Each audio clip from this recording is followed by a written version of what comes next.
CM KCR ने कहा कि किसी को भी दूसरों की भावनाओं को ठेस पहुंचाने के लिए बोलने को कोई बर्दाश्त नहीं करेगा। शांति और सुरक्षा के मामले में कोई समझौता नहीं। उन्होंने कहा कि कोई भी कानून अपने हाथ में ना ले। घोषामहल विधायक राजा सिंह के बयान के बाद हैदराबाद के पुराने शहर और कुछ अन्य इलाकों में तनावपूर्ण स्थिति है। ताजा स्थिति के बारे में जानने के लिए सीएम केसीआर ने सीएस सोमेश कुमार, डीजीपी महेंदर रेड्डी से मुलाकात की। बैठक करीब 4.5 घंटे तक चली। सीएम ने पुलिस को किसी भी तरह की झड़प से बचने के लिए सतर्क रहने की सलाह दी। लोगों से संयम बरतने को भी कहा। मंत्री तलसानी श्रीनिवास यादव ने कहा कि सरकारी द्वारा उठाए गए कदमों से सरकारी अस्पतालों में आने वाले की संख्या इजाफा हुआ है। उन्होंने दानदाताओं की मदद से अमीरपेट के 50 बिस्तरों वाले अस्पताल को फ्रिज, एसी और फर्नीचर सौंपे। इस अवसर पर मंत्री ने गरीबों के लिए स्वेच्छ से दान देने वाले दानदाताओं को बधाई दी। उन्होंने आश्वासन दिया कि बढ़ती जरूरतों के अनुरूप अस्पताल को 100 बिस्तरों तक बढ़ाने का प्रयास किया जाएगा। उन्होंने कहा कि तेलंगाना राज्य बनने के बाद सरकारी अस्पतालों का काफी विकास हुआ है। मंत्री तलसानी ने कहा कि कॉरपोरेट अस्पतालों में अत्याधुनिक चिकित्सा उपकरण आसानी से उपलब्ध है। सरकारी अस्पतालों में हजारों रुपए के चिकित्सा परीक्षण निःशुल्क किए जा रहे हैं। एमआईएम विधायक अहमद पाशा कादरी ने स्पीकर पोचाराम श्रीनिवास रेड्डी को पत्र लिखा। अहमद पाशा ने पत्र में उल्लेख किया कि राजा सिंह के खिलाफ निर्वासन की कार्रवाई की जानी चाहिए। उन्होंने आरोप लगाया कि राजा सिंह की टिप्पणी विधायक की गरिमा को कम करने के लिए है। पत्र में सुझाव दिया गया था कि राजा सिंह ने बार बार भड़काऊ बयान देकर हिंसा बढ़ाने के लिए प्रेरित किया। राजा सिंह को सदन से निष्कासित कर देना चाहिए। घोषामहल भाजपा विधायक राजा सिंह के विवादित बयान से पुराने कस्बे में तनाव का माहौल है। एमआईएम कार्यकर्ता सड़कों पर उतर आए और विरोध किया। प्रदर्शनकारियों ने पुलिस की गाड़ी पर पथराव किया, जिससे पुलिस की गाड़ी क्षतिग्रस्त हो गई। नतीजतन अतिरिक्त बलों को पुराने शहर में तैनात किया गया। उन्होंने पुलिस के साथ दुर्व्यवहार किया।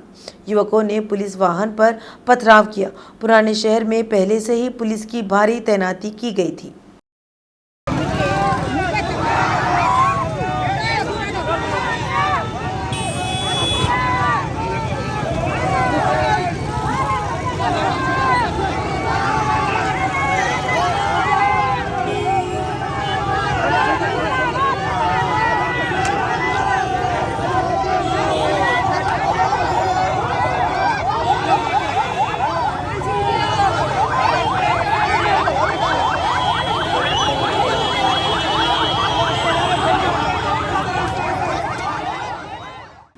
दिल्ली शराब घोटाले में एमएलसी कविता पर लगे आरोपों को लेकर हैदराबाद सिटी सिविल कोर्ट ने आज अंतरिम आदेश जारी किया।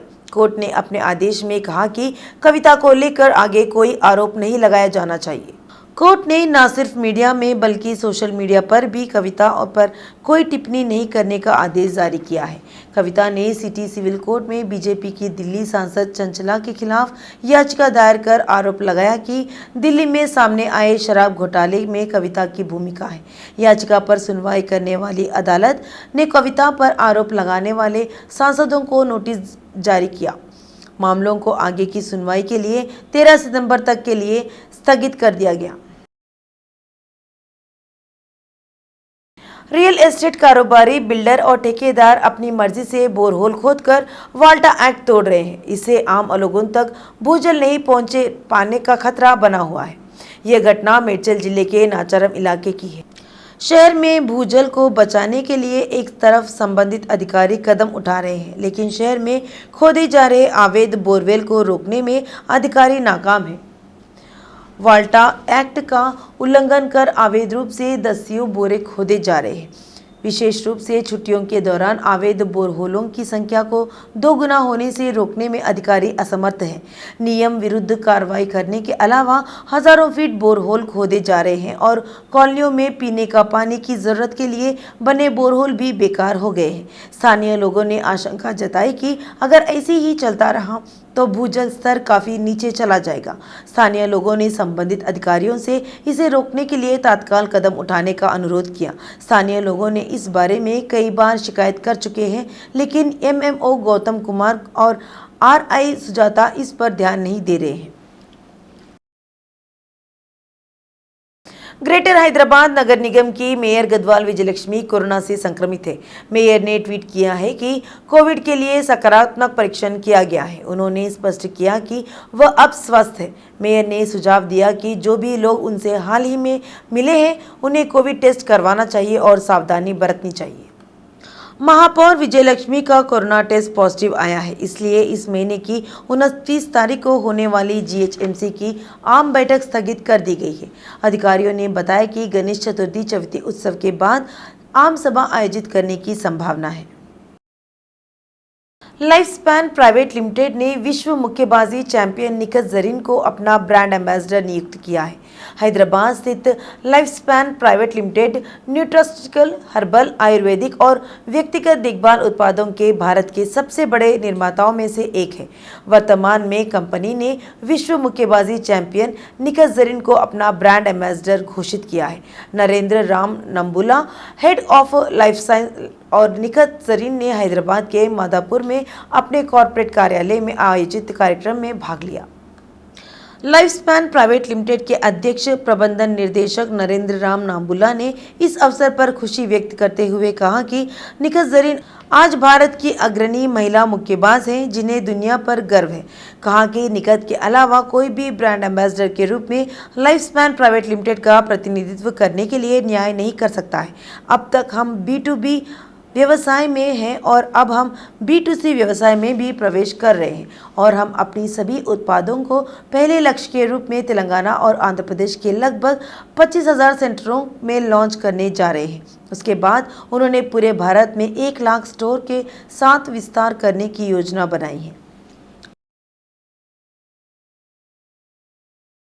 शहर में लापता होने के मामले लगातार बढ़ रहे हैं। खासकर शहर में महिलाओं के मामले में ऐसी घटनाएं कुछ ज़्यादा ही देखने को मिल रहा है। अब शहर के एक ही थाने में 3 लोग लापता हो गए। हाल ही में बालानगर थाना क्षेत्र में 3 लोगों के अचानक लापता हो जाने से सनसनी फैल गई। राधिका, वंदना, चंदनपल्ली, शरद कुमार लापता है, इसलिए उनके परिजनों ने बालानगर थाने में शिकायत दर्ज कराई है। पुलिस ने मामला दर्ज किया और जांच शुरू कर दी है। प्रवासी भारतीय मामलों के सचिव औसफ सईद ने पासपोर्ट कार्यालय के कर्मचारियों के साथ सिकंदराबाद में पासपोर्ट कार्यालय में कॉन्सुलर पासपोर्ट वीजा की समीक्षा की।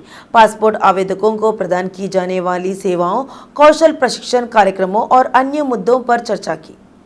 विदेशी संपर्क राज्य आउटरीच कार्यक्रम के माध्यम से विदेश जाने वाले के लिए रोजगार के अवसर बढ़ाए जा रहे हैं। इस अवसर पर उन्होंने कहा कि रोजगार के लिए खाड़ी देशों में जाने वाले के कौशल स्तर को बढ़ाने के लिए पैडॉट केंद्र स्थापित किए जा रहे हैं, ताकि दुनिया के देश भारत को दुनिया की कौशल राजधानी के रूप में पहचान सके।